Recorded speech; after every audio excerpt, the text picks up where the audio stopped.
It's our favorite thing. Um, said with sarcasm. Setting up small groups for the whole group win. So this is going to give you structures for small group productivity in a digital environment. And this is presented by me, Joy Blake. So you may be wondering, who am I? Well, I'm a fifth grade math and science teacher at Shoup Academy on the far south side of Chicago. I have been teaching since 2005, so over 15 years. And I've been using G Suite and technology in my classroom since 2014. I'm a level 1 and 2 Google certified educator. And just a side thing, I do have a podcast with my husband called the Ain't Gonna Hurt Nobody podcast on YouTube. Check it out. And I'm trying to get a YouTube channel called Blake Basics. I'm still working on it, but check it out if it comes to your memory. Let's move on. So first and foremost, please remain muted during the presentation. As I stated, it is recorded. And if you have questions, I do catch them typically in the chat, but sometimes I miss them. So I purposely set time aside at the end to answer questions or do demos or show examples or things of that nature. So let's get into the learning objectives. Learners will be able to understand how to effectively set up small groups virtually and learn techniques to effectively implement it in their classrooms. Secondly, learners will discover digital resources to use in their classroom during small group time. So I want to tell you what you're going to see, how you're going to be able to use it, and why it works. So first and foremost, you're going to see me modeling to you, not just like saying, oh, you should use this, this, and this, but I'm going to try my best to model for you how to use the small groups, how to set it up, and how I do it in my classroom, along with seeing different resources and examples. Everything you see will be hyperlinked in this presentation, and you can use it. So I'm going to share it with you. I've shared everything with you as examples so you can make copies, just change the stuff around and use it. And why I know it works is because I'm a teacher myself, and I've tried it out numerous times and failed. So I know what works, what doesn't work, and I'm mainly going to show you the things that I found have worked as best as I could get them to work. So hopefully you're excited, and let's get started. So in the chat, please put, how do you feel when you think about small groups, especially in a virtual environment? So when we were in the regular classroom, I probably was more of a 5. In the virtual setting, I am probably between 1, 2, and 3. So in the virtual setting, how do you feel with small groups? So then you can see you're not alone. We're all struggling. Like, we are all struggling with this. It's really tough. And hopefully I can help you today with it. But really for me, even though I've been teaching a long time, it took me about 8 to 10 years just to kind of get the hang of small groups. It wasn't easy in the regular classroom, so it's even tougher virtually. So these are the questions we're going to try to answer. Why am I doing this? 2, where do I even start? 3, how do I form my small groups? And this is a key question just simply because we don't have the data. So before we would have data and scores, this time we kind of have the information, but it's antiquated and old. So how should I form my small groups? And then what does small group time look like? And what are my next steps once I have an idea of what I want to do? So let's go with question 1. Why am I doing this? I'm already doing a lot. I'm trying to get my classroom figured out. I'm trying to give assignments. I'm trying to get the kids to log in. And now you're telling me I have to do small groups. I get it. It's a lot. This is literally my face as well. But there are some benefits to small groups.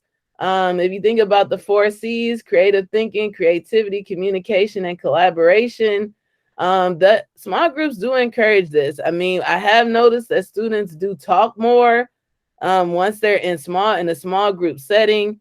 You're also able to get students to think on a more critical level. It gives them opportunities to challenge each other and explore new problem solving techniques.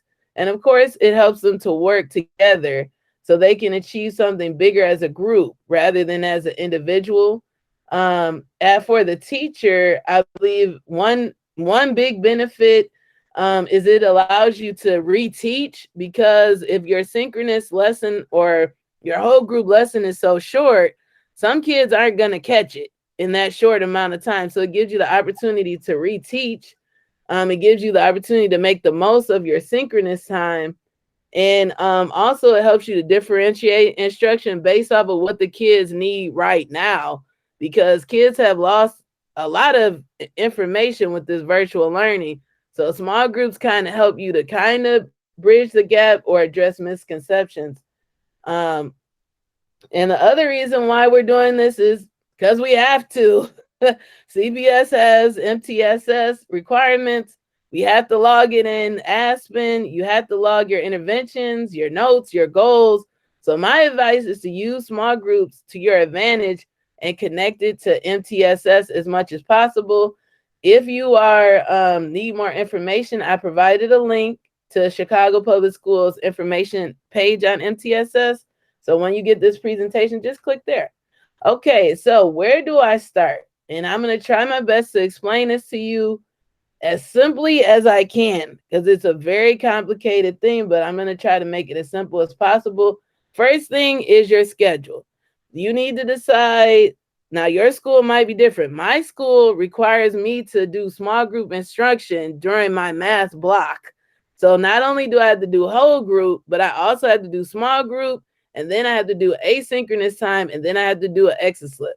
Your school might not require that. So if your school allows you to just do your lesson, and then maybe in the afternoon is your asynchronous time, I would suggest pulling small groups during asynchronous time. Because that, to me, I found that was the easiest thing. And you're not just really small groups. Getting 15 minutes with a small group is tough. I would honestly recommend making your goal to do 5 to 8 minutes. If you can do 5 to 8 minutes and pull 2 groups, you're winning. but getting a full 15 minutes is tough because you have technology issues. You have kids that refuse to join. You have did I say technology issues?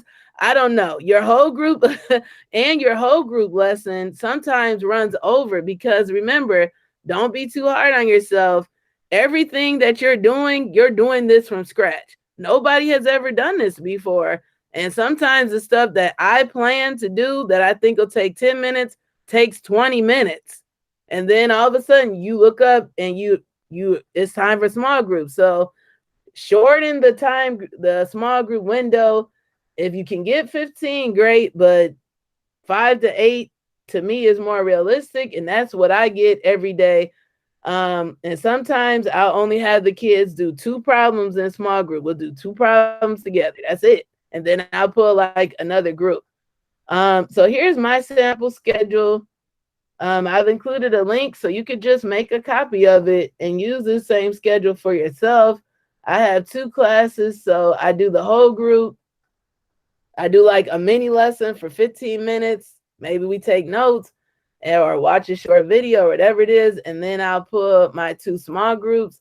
I put 15 minutes. I rarely get 15 minutes, again, as I said, but this is what you're supposed to have on your schedule. So this is what I provided for you. Also, set up your Google Classroom in a way that makes small groups conducive.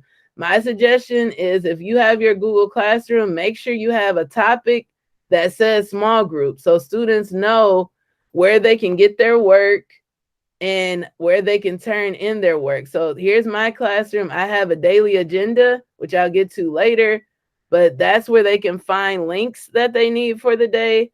And then here I have asynchronous and small group, an area for it so they can find the assignments.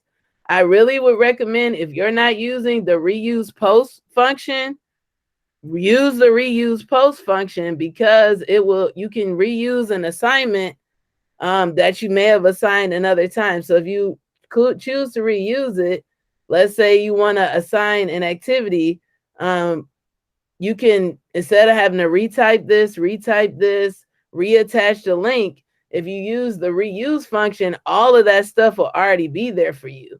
And then if you want to assign it to particular students, that also will be there for you. So for instance, if I'm doing like, let me show you, like, here's a reuse post I did before, and here's the exit slip. Okay, so my exit slip, if I want to reuse this again, like maybe like, let's say 6 kids need to redo it, or you want them to do it during small group time, it's already attached, the directions already there, and then instead I can just click here and assign it to those 6 kids that I want to do it.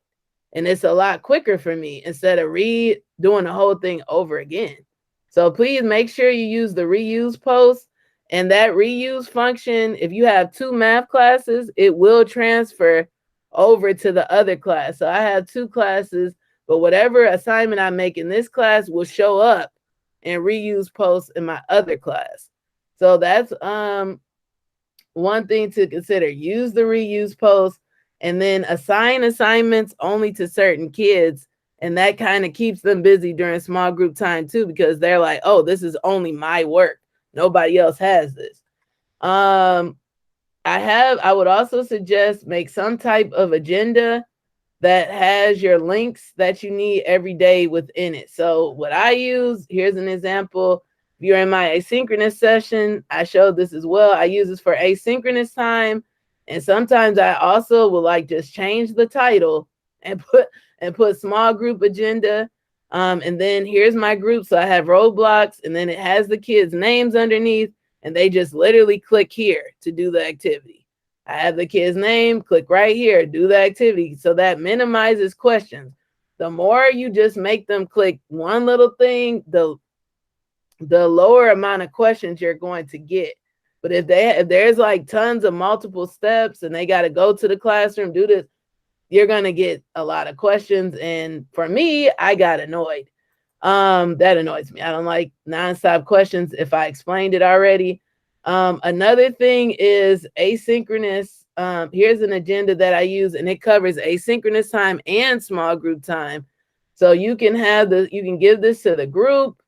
So if this is my fortnight group, and it tells them what days they have small groups, because we all know we have kids that don't show up to their small group. So there's no way for them to say, oh, I didn't know. Well, you have a daily agenda, and it tells you when your small group is every day. And then also, if they want to know, like, let's say, okay, what do I do on Thursday for small group? Click Thursday. This is what you do during small group. If you're done with this, you do this. If you're done with this, you do this. There should be nobody who says, I'm done with everything. During the small group time, I give them enough work that is almost too much. So then they're busy. And then also I'll have a slide that says the kids' names that are in this group. So if for some reason somebody's in the wrong spot, you don't see your name, you know you're in the wrong spot. Like, what are you doing? So this kind of helps them.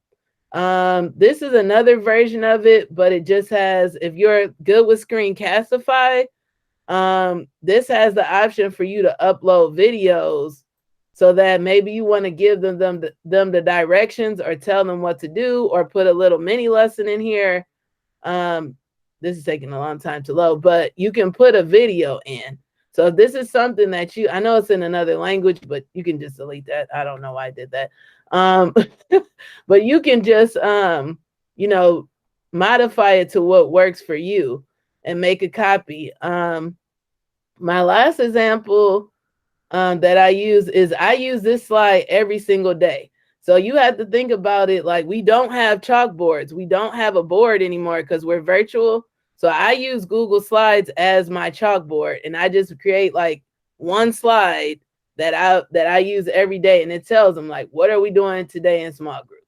If you're in this group, you're doing this today. If you're in this group, you're doing Dreambox. If you see your name here, you're doing this. And it literally tells them what they're doing every day.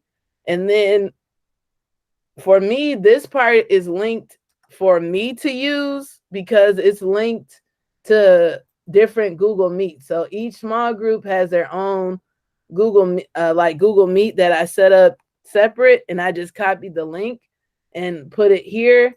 But I would not recommend sharing it with the students for them to view. I would just present it, because if you're going to put the links on there, you're going to have kids who are going to go to the wrong, even though their name is right there, they're still going to go to the wrong room. They're going to purposely go in somebody else's room to mess with them. So all I do every day before we start is I just present it just like this.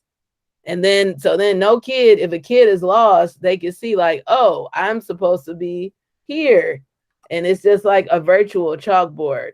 So that's one example. Something else I would recommend, you got to use Go Guardian. If you're not using it, it helps. You can monitor the whole group. You can monitor the small group.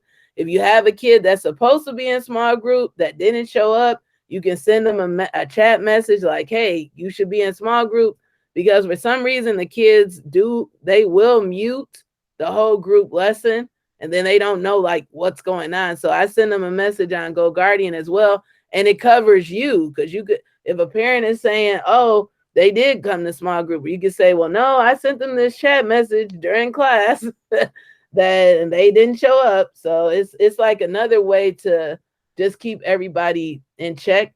Small groups are going to take training. It's a lot of questions it's a lot of things you're going to have to teach your students to do. And things you need to think of before you start small groups so it'll be smoother.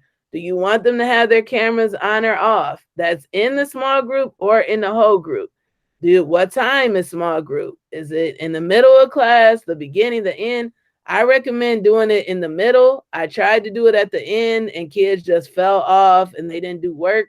So I did it in the middle of the lesson. In the spring, I used to do a lesson in the morning and then small group in the afternoon. That was the best schedule, but I can't have that schedule, so I won't talk about it too much. Do you want the kids to unmute or mute? So if it's small group time, if you don't want kids that are in the whole group to unmute, you need to tell them, because for some reason, once you have other kids in a small group, that's when the kids that aren't in small group will want all your attention. And it's very annoying. So you just have to tell them like, hey, this is not the time for you to talk. You can, if you're not in a small group with Miss Blake, you remain muted. If you have a question, click raise hand or put your question in the chat, but do not unmute and start asking a question. Another reason you want to tell them about not unmuting is because kids will unmute just to see if you're watching them. And so you want to make sure that if they do unmute, you check that right away, because otherwise you'll have kids unmuting that are in the whole group playing music, trying to talk, asking random questions. So make sure. So I have mine set up. I have two computers. I have one computer that's connected to the whole group, Google Meet, and then I have one computer that I just use for small group. So that I can watch both at the same time. And then I can also unmute, like, hey, stop unmuting, Malik. I'm in small group right now. And then it kind of helps. And for me, when it's small group time, I do mute myself and I turn off my camera. And that's a cue to them that I'm in small group. Make sure that you have a way for students to get back to class when they're in small group, and show them how to turn in assignments. Also, it's important to distinguish between small group time and asynchronous time. Some kids will just think, oh, this is 30 minutes of free time. She's not pulling me for small group, so I'm just going to do whatever. No, you need to make sure that they do the same thing every day during small group time. And then they do something completely different during asynchronous time. I try not to mix the two. So during small group time, we always do something called Dreambox, which is similar to Stride, Study Island, Khan Academy, Compass Learning. Like, I only do those things during small group. And then during asynchronous time, I might do a brain pop video or vocabulary or a choice board, so that kids know like, oh, this must be small group time because we're doing Dreambox. And we do that every single day. How do I form my groups? Hopefully this will be you and your groups. They're all dancing. Are they doing different dances? Yes. But they're kind of sort of in sync and doing what they're supposed to do. during that time. So my advice is, first, think about how many kids you want in a group. If you know you can't manage 10 kids virtually, then make smaller groups. You might just have to meet for a shorter amount of times or more frequently. But for me, I have 4 groups. I have one group that's tier 3 with the MTSS. So I meet with them 3 times a week. I have one group that's tier 2. I meet with them twice. And then my tier 1 group, I meet with them only once a week because they're tier 1, but I give them a little more time. So it's something you have to think about because you do have to track your MTSS data. So setting up your groups according to that might be the most beneficial thing. You can use your scores from NWEA, but they are like a year old. So I would kind of like also use the students' grades. And then lastly, use diagnostics. So here's the MTSS tiers that I was talking about. So tier 3 students, you have to meet with them 3 times. Tier 2 is twice. And tier 1 is just, there's not an amount that you have to meet with them. So here's some interventions that are connected, some sample interventions that are connected to MTSS that you can use during small group time. So you're kind of knocking something down with 2 stones, or I can't think of the colloquialism, but or whatever it is. But it's like you're like knocking 2 things out with 1 thing. So if you use MTSS and you use an intervention during small group, not only are you doing small group, there we go, Christine Kim, yes, you're killing 2 birds with 1 stone. Did I mess it up again? I don't know, but yeah, you got me. So anyways, I would suggest that you use any of these interventions during small group time because you'll have the data, you'll be able to, when they come around and say you got to input MTSS data, you'll have it because you do it every day during small group. So for me, my intervention is Khan and Dreambox. We do Khan and Dreambox. That's all we do during small group time. The kids might say, oh, this is boring. Oh, well, like this is what we're doing. So I gave you some more links if you're not familiar with MTSS. Also, a diagnostic is helpful to give at the beginning of a unit. If a child doesn't know, Khan Academy has diagnostics you can give, and then it'll sort, you can sort the kids and see, okay, this kid got 100, this kid got 2 wrong, this kid got 3 wrong, this kid got them all wrong. And there you have it right there. You got 4 groups, and you can kind of tailor the skills that you want to teach based off of that. So I gave 2 examples. I'm only going to show you one. But here's an example of something that I use in my room. This is my division diagnostic. So what I did, and I tell the kids, like, what is a diagnostic? It's a short test, but it's not graded. It helps me to know what group I'm going to put you in. And then I let them know the skills that it's testing them on. I present this bigger.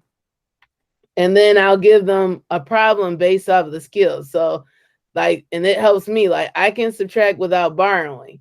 So if a kid gets this wrong, I automatically know, like, why waste time in small group trying to teach this kid how to divide? They don't know how to subtract. So in small group, this is what they're going to work on. Or like, for instance, this is borrowing. Some kids didn't know how to borrow. And then some kids could do this type of division, but not this type. So it just helped me to understand. And I have this on the side that they can drag, and they'll just, if that little sad alien is there, I know like this is something they need to work on, and we'll practice in small group. The benefit of the diagnostic is you can literally on Google, you can make a copy just of a slide, and then I'll make a copy of one slide, and that'll be the do now for tomorrow, or that'll be the exit slip for tomorrow. And I'm not reinventing the wheel. It's the exact same problem.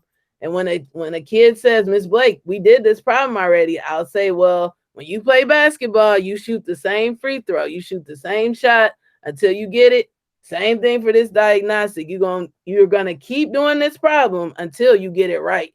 I'm not gonna keep making new problems. That's too much work for me. So as I said, diagnostics, the benefit is you can use them as an exit slip. You can use them as a reteaching tool during a small group, and you can use them as an end of the unit assessment. So it's kind of like you make your test first, and then you give that same test at the end, like the backwards planning. So what does this look like when you have the small group set up? One thing is going to look two ways. Either you're going to have the kids go into breakout rooms using Google Meets, or you're going to give them links to rooms to join. So if you decide to give them, and I give them like do the breakout room, remember there's some pros and cons. Yes, it is a little easier, and depending on your kids, if you have obedient, hardworking kids that are going to do what you say, I would suggest using the breakout rooms. But if you have kids like I got who think breakout rooms are a time to play, talk, play music, fight with each other, then this might not work for you, because the one thing I do know is the kids know that you cannot watch them. So if you're using the breakout rooms in Google Meet, the kids know there's no way Miss Blake knows what I'm doing. So that's why for me there's pros. The pro is it does give a time limit. It helps you can move the students easily, and you can make sure the kids come back, because they automatically will bring the kids back. So that's a pro. But a con is, again, you can't monitor the kids, and you can't, students may not ever join the breakout room. So that's also like an issue you have to think about. Like, what do I do if they just never join? Which they don't. So, and then for Google, I use Google Meet links. So when I show this slide that I show every day, that I use every day, here's my link. So this is the link that I set up for this small group. This is the link for this small group. This is the link for that one. And what it looks like is basically what I do is I copy, I'm sorry, I want to go back. I'm sorry. Basically what I do is when small group time starts, I'll copy these names, Control V, and I'll put them in the chat. And then I'll say their names. Jada, Miguel, Khalil, Mika, Mari, you have small group. And I'll copy their names again and put it in the chat and say their names again. And then I'll put the link, and I'll be like, here's the link. So I'll click that, because if you click that, it'll quickly copy that link. And then you just put it in the chat. And you have to be prepared to put that link in the chat 3 times, because somebody's going to miss it. And then also you want to make sure you assign a student to be in charge of the whole group. So that student might be the one who will tell you, like, this kid was talking, this kid kept asking questions.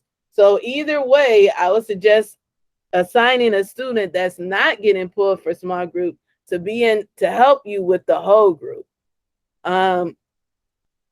When you create your lessons, I gave an example of my lesson plan. Just use a template if you want. But also so here's my lesson plan. It says the days, activities, what they're doing, but the one thing I struggled with the most was figuring out the learning statement.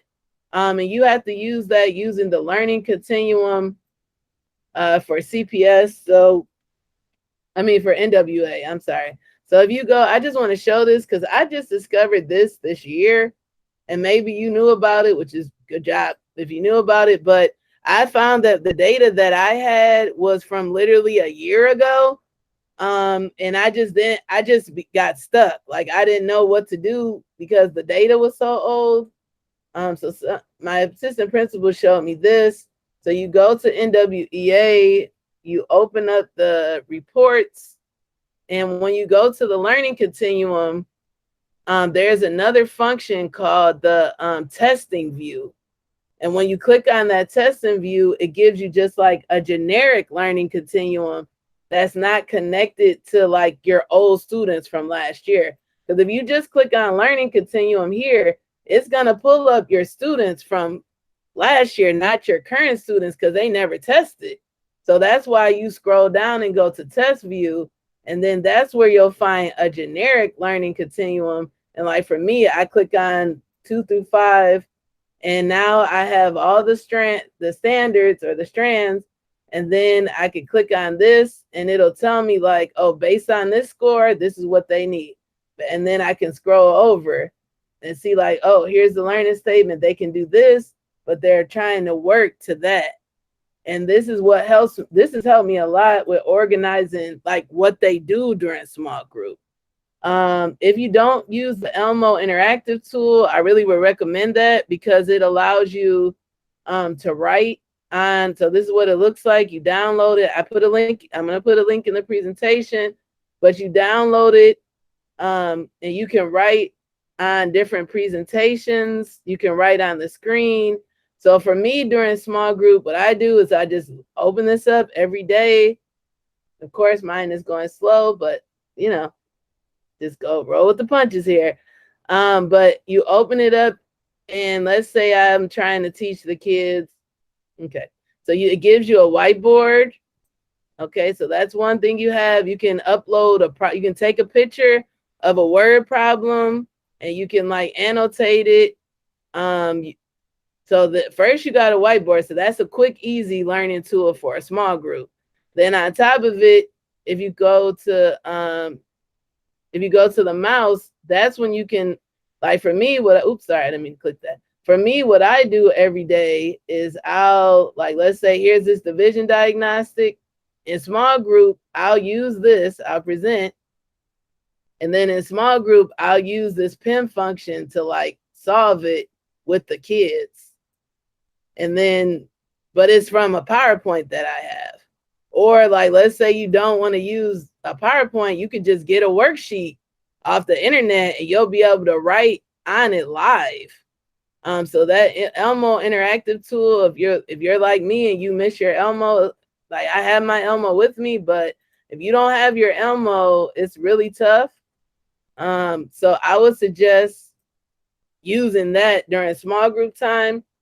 But also you can also use the physical book during small groups or use a digital resource from Teachers Pay Teachers. I use choice boards for the whole group to do. So if the whole group, if they're done with, let's say they finish, because we have to do 5 lessons on Dreambox every week.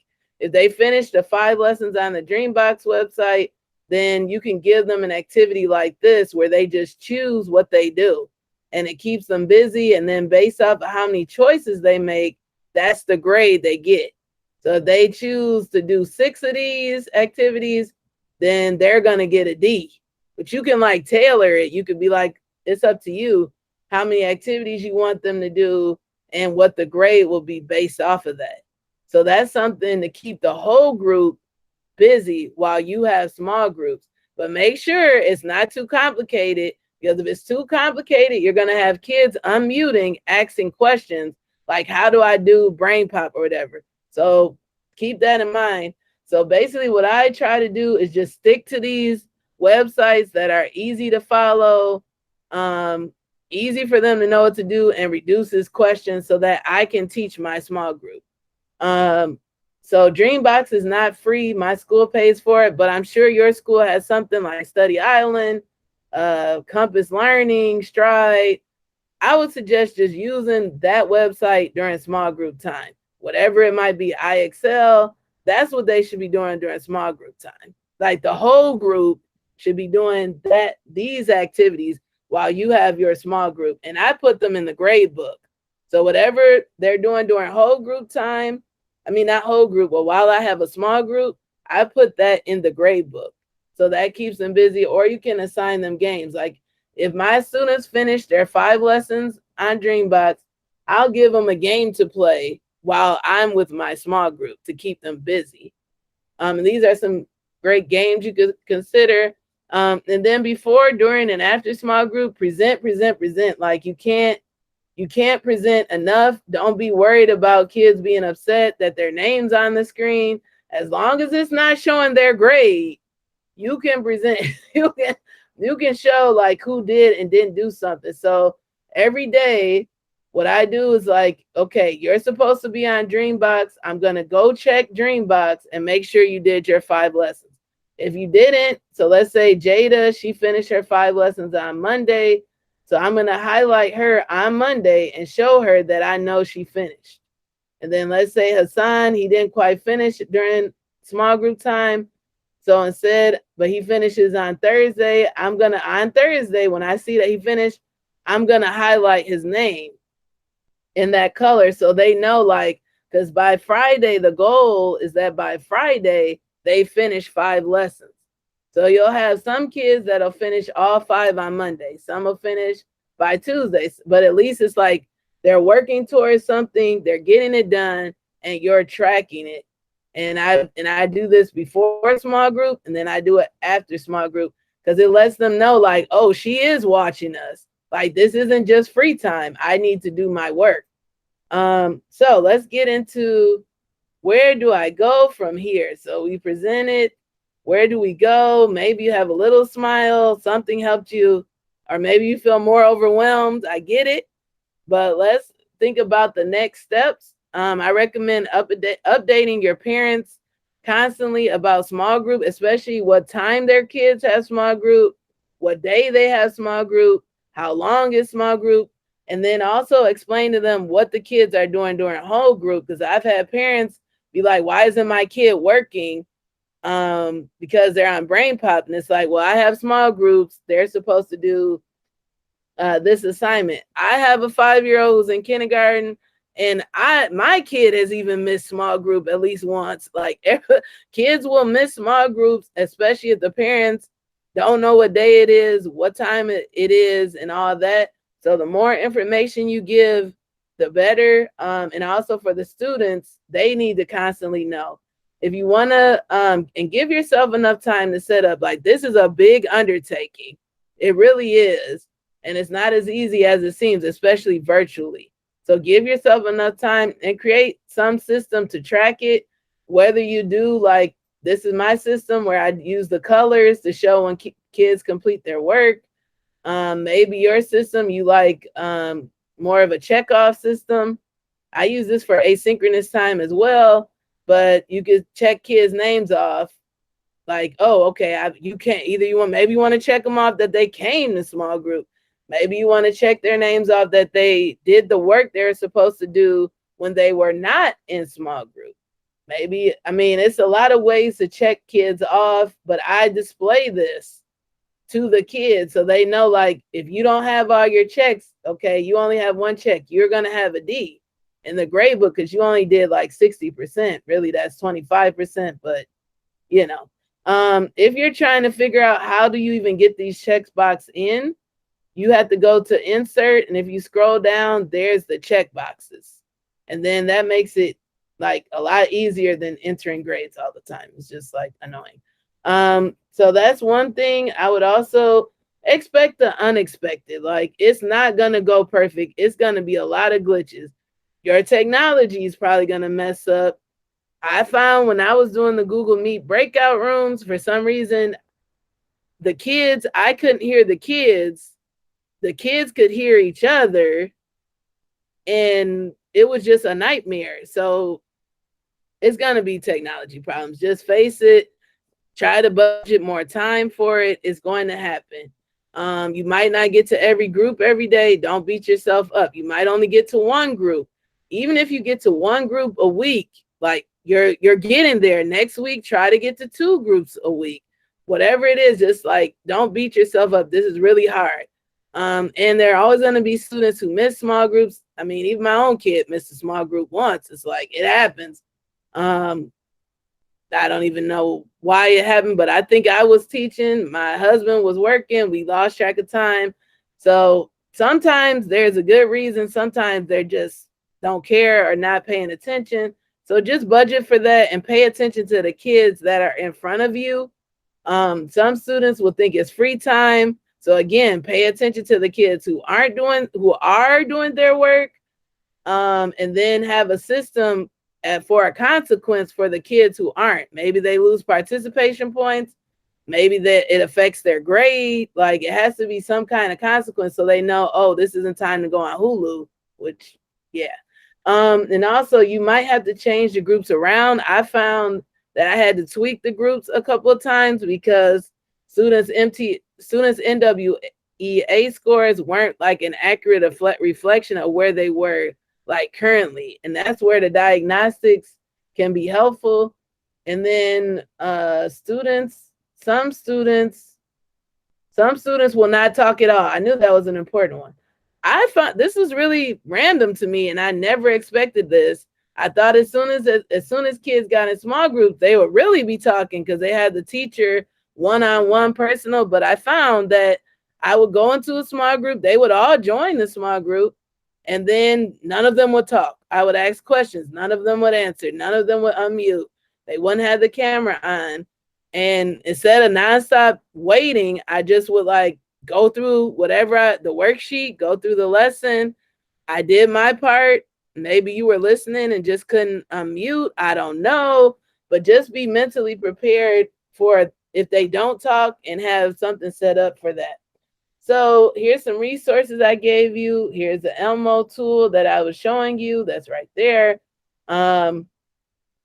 Here's some keyboard shortcuts. If Cami allows you to write on worksheets, this is a great tool for small group time, because you can just pull up a worksheet and just try to do 3 problems with them. Don't try to do the whole worksheet because that's going to take probably too long. But if you try to do 3 problems or three sentences or whatever, make it short and sweet but concise. I missed the link to, I didn't put it in there yet. It's coming. And then when you have achieved the core, this is a great website for math teachers. It will link to all grade levels. They have like a content map. I'm uncertain if it's for other subject areas, but I did want to share it. So if you have a kid, let's say you're teaching 5th grade, it goes all the way to 8th grade and high school. If you have a kid who's in 5th grade, but they're like super smart, and well, not super smart, but maybe they're really good at this topic, you can click on a topic and it'll give you work and assignments that are aligned to it at a higher grade. See, like here's a 6th grade assignment, here's the 8th grade assignment, and it also will give you like a task for them to do, an assessment focus, or a thing you can test them on this. And it's really helpful. And I just use this, whatever the task is, I'll open it up, and then that's what I'll project, and that's what we'll do during small group. It's right there. Like, use the Knowledge Hub on CPS. There's so much on there. There's so many worksheets and Mars tasks and all kinds of tasks that are just pre-made for you to use. I would suggest just using them for right now. They might not be ideal, but it'll take some of the stress off of you, because small groups are tough. So to me, it's too much. If you're somebody who's trying to create the small group activity, create the whole group activity, create what the kids are doing during if they're not in small group, like, you're doing too much. That's too much. And you're going to get stressed out. Like, try to find whatever is pre-made for you and just use that. Here's my resources. I'm going to put a link in the chat to the survey. This survey gets you 1 ISB credit. Keep in mind, 15 ISB credits does connect to 1 lane credit. And once you get enough of those, that could help your salary to go up. So just a link, just a side point. So click this link in the chat, please, and fill out the survey. And then I'm also going to put a link to the presentation. Before I do that, I just want to let you know about other presentations I have this week. This is my last one of the month. But it's about 42 F's, motivating the remote student. And then if you like the sound of my voice, I was featured on a podcast this Sunday from the Mindful Math podcast, and it talks about like different math strategies. Mine is Can External Rewards Build Internal Motivations? It's found on Spotify. So this is hosted by Chrissy Allison. It's not mine, but it is a podcast if you want to check it out, and I was on there. But guess what? You did it. You got this. We made it through. Thank you for all you do. I mean, it's a lot. This is tough. Even the fact that you're here and that you're trying to get small groups set up and that you want to get it set up and you want this, that's good. You're trying your best. This is tough. It really is tough. So thank you. And you got this. You'll figure this out. So I have time at the end for any questions, or if you'd like me to show you something, here's my email. If not, how do you presentation. I forgot that. I'm sorry. Go ahead. Did you have a question? Yeah, how do I get that link? The what you just I don't have that presentation to Okay, for the here's it. I just put the link to the presentation in the chat. I'll put it in there again for you, anybody who might have missed that. And then if there's any other questions, I am here to answer those. Sorry, my son is here. Other than that, I mean, that's the end of the presentation, guys. You may exit. If you have a question, please ask. Or if you want me to show you how to do something, that's when I am taking some time at the end to do that.